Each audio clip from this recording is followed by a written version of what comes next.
So this is the head sign inspection? Well, you can do it if you want. Yeah. Hang on. Someone is taking the head sign out of here, and also the fluorescent tube. And so we're going to write it up.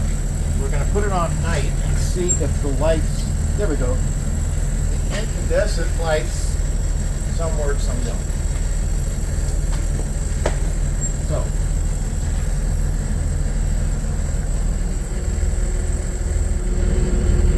We're going to write VO. No. I'm going to write fluorescent tube and lights. On head signs, which I'm not going to do right now, but we lube this so that the cranks can run.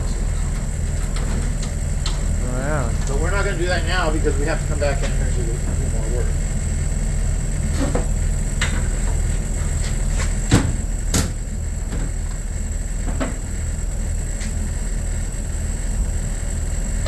Okay, now.